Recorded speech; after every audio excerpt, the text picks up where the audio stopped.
Não ouse nos pedir para cancelar nossos planos de novo. Temos esses ingressos do Bruno Mars há meses! Minha mãe gritou, sua voz ecoando pelo meu quarto de hospital. Fiquei ali, atordoada, segurando meu telefone com as mãos trêmulas. Era véspera de Natal no Hospital Albert Einstein, em São Paulo. Só eu, meus gêmeos de 2 anos, Lúcio e Magda, brincando calmamente no canto, e uma enfermeira chamada Carolina verificando meus sinais vitais. A dor no meu abdômen era insuportável, como se alguém estivesse torcendo uma faca dentro de mim. Mas o olhar de indiferença no rosto da minha mãe durante a videochamada doeu ainda mais. Meu nome é Mariana Costa, tenho 33 anos, e desde que me lembro, sou a última prioridade da minha família. Minha irmã mais nova, Amanda, a filha de ouro, não podia fazer nada de errado aos olhos dos meus pais, enquanto eu não conseguia nem convencê-los a cuidar dos seus únicos netos enquanto passava por uma cirurgia de emergência. Os médicos haviam identificado uma hemorragia interna que exigia atenção imediata, uma complicação decorrente da morte do meu marido há 6 meses. Mas tudo o que meus pais se importavam era com os ingressos para o show e em comemorar.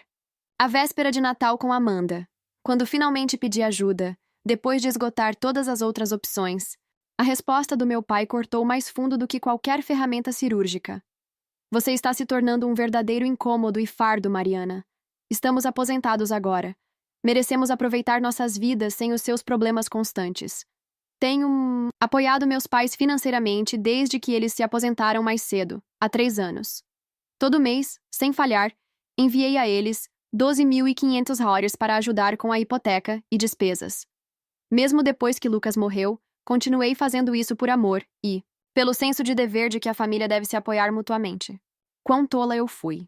Enquanto minhas lágrimas caíam silenciosamente no cobertor do hospital, Carolina apertou gentilmente meu ombro. Minha amiga Beatriz é uma babá profissional especializada em traumas infantis. Deixe-me ligar para ela para... Você, ela ofereceu. Sua gentileza era um contraste gritante com a insensibilidade dos meus pais. Os gêmeos ainda eram muito novos para entender o que estava acontecendo. Já tinham perdido o pai em um acidente de carro. Agora poderiam me perder também, se a cirurgia desse errado. O pensamento me aterrorizou, mas não tanto quanto deixá-los com pessoas que os viam como fardos. Naquele momento, com a dor rasgando meu corpo e a decepção esmagando meu coração, tomei minha decisão. Sim, por favor, ligue para ela, respondi a Carolina. E com essas palavras, comecei a cortar os laços venenosos com as pessoas que me criaram, mas nunca me amaram verdadeiramente. Quando desliguei o telefone, uma onda de memórias me invadiu. Minha infância foi repleta de momentos em que fui esquecida, enquanto Amanda recebia toda a sua atenção. Quando me formei na faculdade com honras, meus pais mal reconheceram. Sabia o motivo. Amanda havia sido escalada para um comercial local naquele mesmo fim de semana. Quando me casei com Lucas, eles reclamaram que o local do casamento era muito longe de casa. Mesmo quando os gêmeos nasceram, só os visitaram uma vez, alegando que bebês eram muito exigentes para o gosto deles. Lucas sempre foi minha rocha em meio a tudo isso. Ele entendia a dor da decepção familiar, pois havia sido afastado de seu próprio pai por anos. Vamos construir nossa própria família, ele dizia. Uma que saiba amar, e nós fizemos. Criamos um lar acolhedor, cheio de risadas e aceitação. Mas 6 meses atrás, um motorista bêbado o tirou de mim, me deixando para criar nossos filhos sozinha, enquanto lutava contra a depressão e o luto. Apesar da minha perda, continuei ajudando financeiramente meus pais. Até aumentei o valor mensal quando mencionaram que estavam lutando com a inflação. Eu queria ser melhor do que eles, mostrar que família deve se apoiar, não importa o que aconteça. A ironia era esmagadora. Ali estava eu, sangrando internamente, possivelmente morrendo, e eles não podiam perder um show para cuidar dos meus filhos. Carolina voltou com a notícia de que sua amiga Beatriz chegaria dentro de 1 hora. Ela é incrível com crianças, garantiu Carolina. Costumava trabalhar com vítimas de traumas no hospital infantil antes de se tornar babá particular. Quanto isso vai custar? Perguntei, a preocupação evidente na minha voz. As contas médicas já estavam se acumulando, já que a cobertura do seguro de Lucas tinha limitações. Não se preocupe com isso agora, disse Carolina. Vamos focar em te preparar para a cirurgia. Mas eu estava preocupada. Pensei nos 12.500 dólares que eu deveria transferir para meus pais na próxima semana. Dinheiro que agora poderia ajudar a pagar pelo cuidado das crianças. O pensamento acendeu algo dentro de mim, uma chama de autopreservação, que havia sido extinta anos atrás. Quando Beatriz chegou, ela era tudo o que Carolina havia prometido. Gentil, profissional e imediatamente se conectou com os gêmeos. Enquanto a equipe do hospital me preparava para a cirurgia, tomei uma decisão. Você pode me trazer meu telefone mais uma vez? Pedi a Carolina com as mãos trêmulas. Enviei 2 mensagens. A primeira foi para meu banco, cancelando todas as futuras transferências automáticas para a conta dos meus pais. A segunda foi para eles. Não estarei mais fornecendo apoio financeiro. Meus filhos e eu merecemos mais do que ser suas reflexões tardias. Não entrem em contato comigo novamente. Enquanto me levavam para a sala de cirurgia, senti algo inesperado. Através da dor e do medo. Liberdade. A cirurgia foi um sucesso, mas me deixou mais fraca do que o esperado. Passei 5 dias no hospital, entrando e saindo da consciência, grata por Beatriz, que tinha ido além, ficando com os gêmeos no meu quarto durante o dia e os levando para meu apartamento à noite. Em um dos meus momentos mais lúcidos, notei meu telefone piscando com notificações, 27 chamadas perdidas e inúmeras mensagens de texto dos meus pais e de Amanda. A maioria das mensagens seguia um padrão previsível. Primeiro confusão, depois raiva, seguidas de apelos desesperados sobre o pagamento da hipoteca.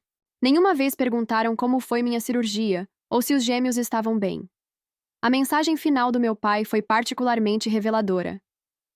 Você não pode simplesmente nos cortar assim. Planejamos um cruzeiro no mês que vem, e os ingressos não são reembolsáveis. As mensagens de Amanda eram diferentes. Mamãe e papai, confusos, acabaram de me dizer que você estava passando por um pequeno procedimento. O que está acontecendo? Por que eles estão surtando sobre dinheiro? Percebi que meus pais mentiram para Amanda sobre a gravidade da minha situação, para justificar a escolha deles de um show, em vez de ficarem com os netos. Decidi contar a verdade a ela, enviando a história completa enquanto ainda estava grogue, por causa da medicação. A resposta dela veio rápido. Meu Deus, Mariana, eu não tinha ideia de que era uma cirurgia de emergência. Eles me disseram que você estava apenas sendo dramática sobre um check-up de rotina. Eu teria cuidado dos gêmeos se soubesse. Sinto muito. Acreditei que Amanda não era cruel. Ela simplesmente tinha sido criada em um ambiente onde lhe ensinaram que suas necessidades vinham em primeiro lugar. Talvez essa revelação a ajudasse a ver nossos pais como eles realmente eram. Quando eu tivesse alta, já tinha tomado algumas decisões. Primeiro, contratei Beatriz em meio período para ajudar com os gêmeos durante minha recuperação. Segundo, entrei em contato com um advogado para redigir um testamento, designando um amigo de confiança como tutor dos meus filhos caso algo acontecesse comigo. Meus pais com certeza não seriam essa opção. Terceiro, bloqueei os números deles, permitindo apenas um contato limitado com Amanda, enquanto avaliava sua sinceridade. As implicações financeiras da minha decisão eram significativas. O pagamento mensal de 2.500 reais que eu enviava para meus pais representava quase 1/3 da minha renda como designer gráfica. Sem esse fardo, eu poderia pagar uma creche adequada e, talvez, até mesmo começar a reconstruir o fundo de emergência, que havia sido esgotado após a morte de Lucas. Naquela noite, deitada na minha própria cama, com os gêmeos dormindo no quarto ao lado, senti uma mistura complexa de emoções. Havia culpa. O sentimento arraigado de que eu estava errada por colocar a mim mesma e meus filhos em primeiro lugar. Havia medo, por ter que administrar minha recuperação enquanto cuidava de 2 crianças pequenas. Mas também havia um senso, novo e inesperado de autorrespeito crescendo dentro de mim. Meu telefone apitou com uma mensagem de Amanda. Acabei de ter uma grande briga com mamãe e papai sobre como eles trataram você. Estou hospedada em um hotel esta noite. Podemos conversar amanhã? Talvez eu não estivesse completamente sozinha, afinal. 2 semanas após minha cirurgia, eu estava lentamente recuperando minhas forças. O local da incisão ainda latejava dolorosamente, quando eu me movia muito rápido, mas a cada dia eu me sentia melhor. Beatriz tinha sido uma verdadeira bênção, chegando todas as manhãs para ajudar com os gêmeos enquanto eu trabalhava em casa. Meus clientes de design gráfico foram surpreendentemente compreensivos com minha disponibilidade limitada, e eu era grata pelo trabalho remoto, que me permitia ficar perto dos meus filhos. Amanda me visitou 2 vezes, trazendo refeições saudáveis e passando um tempo com as crianças. No começo, nossas conversas foram cautelosas, mas aos poucos, ela começou a se abrir sobre suas próprias experiências com nossos pais. Eles sempre faziam parecer que você estava se afastando da família. Ela admitiu, uma noite, enquanto observávamos as crianças brincarem. Eu nunca percebi que eles estavam, na verdade, te afastando. Eu estava começando a ver um novo lado da minha irmã, um lado escondido sob anos de manipulação dos nossos pais. Eu ainda não estava pronta para confiar totalmente nela, mas apreciava seu esforço. Então, veio a batida na porta. Eu já esperava por isso. Olhando pelo olho mágico, vi meus pais parados no corredor. Minha mãe segurava sua bolsa de grife, com nervosismo, enquanto meu pai mantinha os braços cruzados, a impaciência estampada em seu rosto. Hesitei, sentindo o coração disparar, antes de abrir a porta apenas o suficiente para falar através da fresta. "O que vocês querem?" Perguntei, minha voz mais firme do que esperava. "Mariana, querida, estávamos tão preocupados", começou minha mãe, com um tom açucarado que imediatamente ativou meus alertas. "Você não tem atendido nossas ligações, e precisávamos ter certeza de que você e os gêmeos estavam bem." "Estamos bem", respondi categoricamente. "Se for só isso..." "Não é só isso", meu pai interrompeu, empurrando levemente a porta. "Precisamos discutir essa situação financeira ridícula." O banco ligou sobre o pagamento da nossa hipoteca, e tivemos que usar nossas economias do cruzeiro para cobrir isso. A audácia deles me tirou o fôlego. Nenhuma pergunta sobre minha recuperação. Nenhuma preocupação com os netos. Apenas exigências sobre dinheiro. Eu disse que estou cortando os laços financeiros. E falei sério. "Mas, querida..." Minha mãe implorou, a voz subindo, de tom. "Nós passamos a depender desse dinheiro. Seu pai e eu ajustamos nosso estilo de vida com base no seu compromisso em nos ajudar." "Meu compromisso?" Ecoei, incrédula. "Eu enviava dinheiro por culpa e obrigação, enquanto vocês não puderam nem cuidar dos seus netos durante minha cirurgia de emergência." O rosto do meu pai escureceu. "Isso não é justo, Mariana. Tínhamos planos. Planos mais importantes do que a segurança dos meus filhos? Mais importantes do que minha vida?" Retruquei, sentindo a raiva crescer. "Vocês sabem o que o médico disse? Havia uma chance de eu não sobreviver à cirurgia. Vocês ao menos se deram ao trabalho de perguntar como eu estou?" O silêncio deles foi a resposta. "Cometemos um erro." Minha mãe sussurrou dramaticamente. "Isso não é punição, mãe. É consequência." Respondi, sentindo uma calma estranha me tomar. Passei a vida inteira buscando sua aprovação e apoio. No meu momento de maior necessidade, vocês escolheram os ingressos do Bruno Mars em vez de me ajudar. Nós somos seus pais." Meu pai rebateu, exigindo respeito. "E eu também sou mãe", rebati. "Eu nunca trataria Lúcio e Magda do jeito que vocês me trataram. Nunca." Naquele momento, Magda apareceu no corredor, segurando sua girafa de pelúcia. Minha mãe mudou de tática instantaneamente. "Ah, lá está minha preciosa netinha", disse ela se abaixando. "A vovó trouxe presentes." Magda, que mal conhecia aqueles estranhos, recuou, olhando para mim com incerteza nos olhos. "Acho que vocês deveriam ir embora", falei baixinho. "Quando eu estiver pronta para conversar, se eu estiver pronta, eu entro em contato." "Mas o dinheiro..." começou meu pai. "Não é mais sua preocupação." Finalizei, fechando a porta com cuidado. Na manhã seguinte, meus pais voltaram com reforços. Minha tia Marta, a irmã da minha mãe, que sempre se colocava como mediadora da família, a pacificadora Mariana.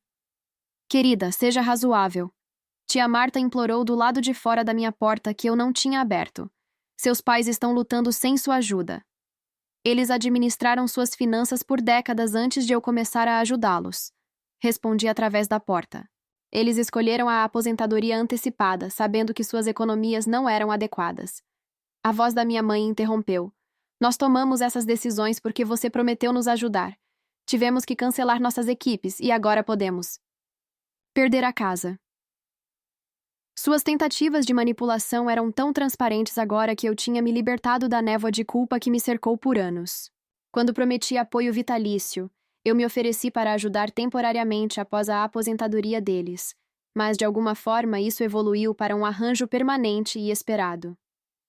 Mãe, pai, estou me recuperando de uma grande cirurgia e cuidando de 2 crianças pequenas. Essa conversa acabou, eu disse firmemente, antes de me afastar da porta, ignorando suas batidas e súmulas contínuas. Mais tarde naquele dia, recebi um e-mail em grupo do meu pai, endereçado a toda a família extensa, detalhando como eu os abandonei em um momento de necessidade depois que eles sacrificaram tudo por mim. O e-mail convenientemente omitiu sua recusa em ajudar com os gêmeos durante minha cirurgia de emergência. Em vez disso, me pintava como uma filha ingrata que de repente os cortou sem razão. O que eles não previram foi a reação negativa. Meu primo Diego, que morava perto dos meus pais, respondeu ao grupo: Tio Silvio, você não comprou um barco novo no mês passado? E, tia Carla, não era uma nova pulseira de diamantes que você estava exibindo no Natal? Outros membros da família entraram na conversa. Muitos me mandaram mensagens privadas para pedir a história completa. Até mesmo tia Marta me ligou diretamente, depois de saber a verdade. Eu não tinha ideia sobre sua cirurgia, admitiu. Me disseram que você estava apenas sendo dramática sobre algum procedimento de rotina e usando isso para puni-los financeiramente. Enquanto isso, Amanda ficou totalmente do meu lado depois de testemunhar o comportamento dos nossos pais em primeira mão. Ela me ajudou a elaborar uma única resposta factual ao e-mail da família. Recentemente passei por uma cirurgia de emergência, com um risco significativo de complicações. Meus pais se recusaram a cuidar dos meus filhos durante esse período, porque tinham ingressos para shows. Agora estou focada na minha recuperação e cuidando dos meus gêmeos sem estresse adicional. O apoio que se seguiu foi esmagador. A esposa do primo Diego trouxe refeições caseiras. Uma prima de 2º grau, que eu mal conhecia, ofereceu seus serviços como babá de meio período gratuitamente. Amanda começou a passar os fins de semana no meu apartamento, conhecendo sua sobrinha e seu sobrinho, enquanto me ajudava a me recuperar. O mais surpreendente foi Carolina, do hospital, que me conectou a um grupo de apoio para jovens pais viúvos. O primeiro encontro foi realizado via Zoom, para que eu pudesse participar de casa, e pela primeira vez desde que Lucas morreu, me senti verdadeiramente compreendida por pessoas que trilharam um caminho semelhante ao meu. A situação financeira dos meus pais, entretanto, deteriorou-se rapidamente. Eles realmente estavam vivendo além de suas possibilidades, contando com minhas contribuições mensais para manter seu estilo de vida de viagens e compras de luxo. Amanda descobriu que eles haviam feito uma segunda hipoteca na casa há 1 ano, para comprar o barco, assumindo que eu continuaria subsidiando a hipoteca principal indefinidamente. Eles têm mentido para todos, disse Amanda chocada, depois de ajudá-los a revisar suas finanças a pedido deles. Eles não estão destituídos, apenas gastaram demais. Ficariam bem se vendessem o barco e cancelassem as viagens. Ela compartilhou suas mensagens de voz e textos cada vez mais desesperados, mas a cada dia que passava, seu controle sobre mim enfraquecia. Eu estava construindo algo novo, das cinzas de sua traição. Uma rede de apoio genuína, baseada no cuidado mútuo em vez de obrigação. 1 mês após minha cirurgia, uma grande reviravolta inesperada ocorreu. Meus pais receberam um aviso de execução extrajudicial. Amanda me ligou para informar, sua voz uma mistura de preocupação e exasperação. Eles estão em pânico total, explicou. O banco deu 60 dias para colocar os pagamentos em dia, ou eles perderão a casa. E quanto aos fundos de aposentadoria? Perguntei, balançando Magda no meu joelho enquanto Lúcio dormia. Quase esgotados, eles gastaram uma boa parte naquele barco e investiram o resto em algum esquema que o amigo de golfe do papai recomendou. Perderam quase tudo. Amanda suspirou. Não estou dizendo que você deve ajudá-los, só achei que você deveria saber. Mais tarde naquela noite, recebi mensagens desesperadas dos meus pais, agora abandonando qualquer pretensão de preocupação com meu bem-estar e implorando abertamente por dinheiro. A mensagem da minha mãe foi particularmente reveladora. Nunca pensamos que você realmente nos cortaria. Presumimos que você estava apenas com raiva e voltaria a mandar dinheiro depois de algumas semanas. A suposição de que meus limites não eram reais me enfureceu. Todos aqueles anos colocando as necessidades deles antes das minhas, aceitando o tratamento ruim que recebi, eles nunca me respeitaram. Enquanto isso, minha própria vida estava se transformando de maneiras inesperadas. O grupo de apoio se tornou uma tábua de salvação, conectando-me a outros pais que enfrentavam desafios semelhantes. Por meio deles, conheci Sofia, uma corretora imobiliária cujo marido havia morrido de câncer 2 anos antes, deixando-a com um filho de 3 anos. Ela me ajudou a considerar opções que eu não achava possíveis, como vender meu apartamento, que era muito pequeno, e usar o patrimônio para me mudar para um bairro mais acessível. Também comecei um pequeno negócio paralelo, projetando sites memoriais inspirados naquele que criei para Lucas. Vários membros do meu grupo de apoio encomendaram sites, e a notícia estava se espalhando pela primeira vez desde que fiquei viúva. Eu sentia um senso de propósito. Além da mera sobrevivência, o contraste entre meu crescimento e o colapso dos meus pais se tornava ainda mais aparente quando eles apareceram, sem avisar, no meu apartamento novamente, desta vez com uma planilha detalhada de suas dívidas. Precisamos de 144 mil para pagar as dívidas, explicou meu pai, com seu tom autoritário habitual, agora tingido de desespero. Eu os convidei não por obrigação, mas porque estava curiosa para ouvir a perspectiva deles, agora que estavam realmente enfrentando as consequências. Que tal vender o barco? Perguntei, gesticulando para que eles se sentassem na minha pequena mesa de jantar. Assumimos uma perda, protestou meu pai. E o tempo compartilhado? Tentamos, mas o mercado está terrível, minha mãe acrescentou rapidamente. Além disso, esses são nossos luxos de aposentadoria. Eu quase ri do absurdo. Luxos que vocês não podem pagar. Poderíamos pagar com sua ajuda. Meu pai rebateu, seu tom endurecendo. É o mínimo que você pode fazer, depois de tudo que fizemos por você. O que exatamente vocês fizeram por mim? Perguntei baixinho, a pergunta pairando no ar como um desafio. Foi quando os gêmeos entraram no quarto. Lúcio estava segurando seu caminhão favorito, e Magda balbuciava alegremente. As expressões dos meus pais suavizaram instantaneamente. Olhem. Nossos preciosos bebês, disse minha mãe, estendendo os braços para Magda, que prontamente se escondeu atrás das minhas pernas. Vocês não sabem o que é ser avós, eu disse simplesmente. Vocês os viram 3 vezes em suas vidas. Escolheram não se envolver. Isso não é justo, protestou meu pai. Somos pessoas ocupadas, muito ocupadas para seus únicos netos. Muito ocupadas para ajudar sua filha em uma cirurgia de emergência, mas não muito ocupadas para pedir dinheiro. Eu observei. Acho que isso diz tudo sobre suas prioridades. O rosto da minha mãe se enrugou, seja por emoção genuína ou manipulação. Calculada, eu não conseguia mais dizer. Sem sua ajuda, perderemos tudo.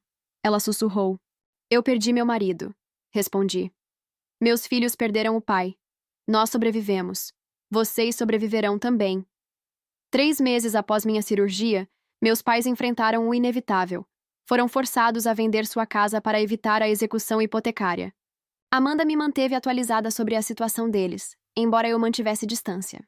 Eles conseguiram encontrar um condomínio modesto, significativamente menor do que sua propriedade de 4.000 metros quadrados à beira do lago.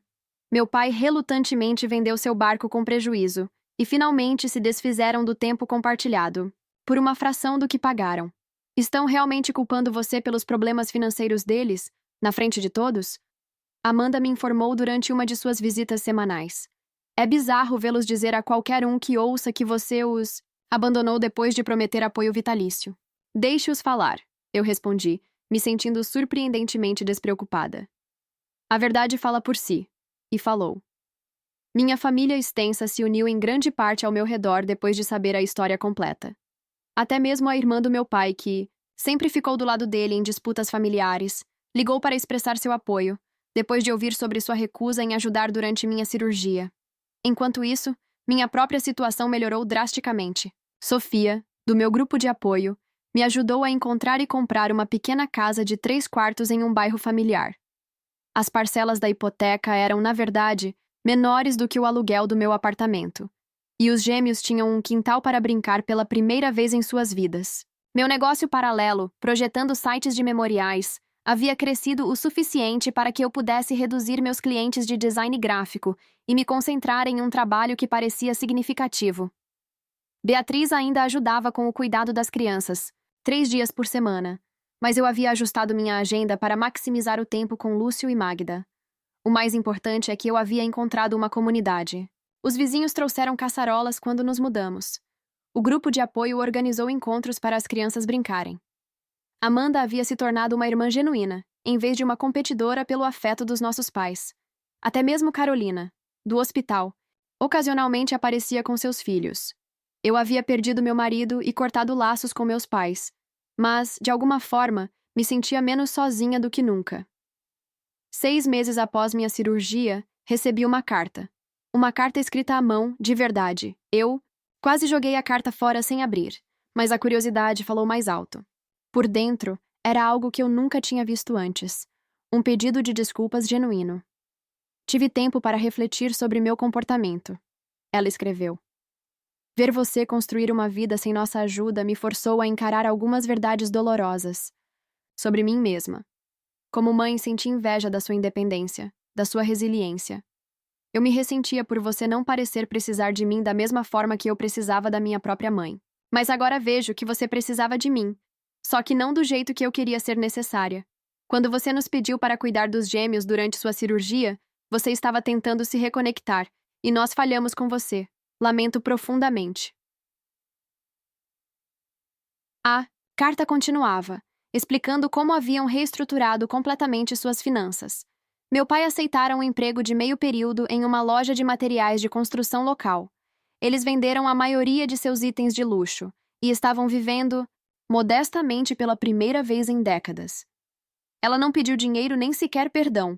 Apenas queria que reconhecêssemos seu pedido de desculpas. Mostrei a carta para Amanda, que estava cética. Eles estavam falando em escrever para você há semanas. Papai era contra no começo, mas acho que ele está começando a ver as coisas de forma diferente também, especialmente depois do susto cardíaco do mês passado. Susto cardíaco? Perguntei preocupada. Apesar de mim mesma, só pressão alta e dores no peito, mas isso o assustou. Ele está tomando remédios agora e realmente seguindo as ordens médicas, explicou Amanda. Acho que enfrentar a mortalidade o humilhou um pouco, ela acrescentou. Eu não estava pronta para responder à carta imediatamente. Precisava de tempo para processar meus sentimentos. Seria remorso genuíno ou outra tática de manipulação? Eles realmente mudaram ou estavam simplesmente se adaptando à nova estratégia deles? Naquela noite, olhei para fotos antigas da família pela primeira vez desde que cortei laços. Por trás dos rostos sorridentes, percebi padrões que antes não via. Meus pais sempre foram artistas em desempenhar o papel de pais perfeitos, enquanto colocavam suas próprias necessidades em primeiro lugar.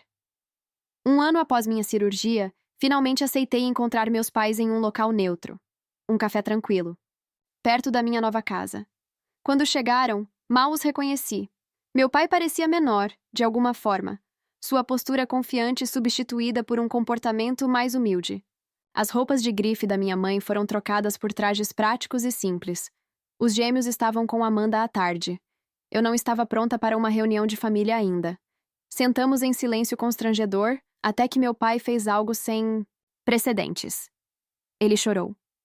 Fui um pai terrível, admitiu com a voz embargada. E um avô ainda pior.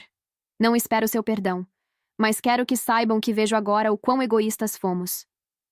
Minha mãe estendeu a mão sobre a mesa, não exatamente tocando a minha, mas gesticulando em direção a ela. Passamos meses em terapia familiar, explicou. Foi ideia de Amanda. Nós resistimos no começo, mas tem sido transformador. Eu não me apressei em perdoá-los ou fazer promessas que não poderia cumprir. Em vez disso, compartilhei fotos dos gêmeos e contei sobre nossa nova vida. Eles ouviram sem interromper, sem falar sobre si mesmos. Talvez pela primeira vez. Quando nos separamos, meu pai perguntou calmamente se seria possível um dia conhecer nossos netos. Considerei cuidadosamente antes de responder. Depende de suas ações, não de suas palavras. Se estão genuinamente comprometidos com a mudança, podemos começar com visitas curtas supervisionadas. Mas entendam, meus filhos só terão relacionamentos com pessoas que respeitam suas mães. Saindo daquela reunião, não senti nem o peso esmagador da obrigação, nem o ressentimento que definiu nosso relacionamento por tanto tempo. Em vez disso, senti algo novo. A calma segurança de uma mulher que conhecia seu valor, que estabelecera limites e os aplicaria sem pedir desculpas. Se meus pais poderiam realmente mudar, ainda estava por ser visto. Mas eu já havia me transformado de uma filha desesperada por aprovação em uma mãe feroz em minha proteção, clara em minhas expectativas.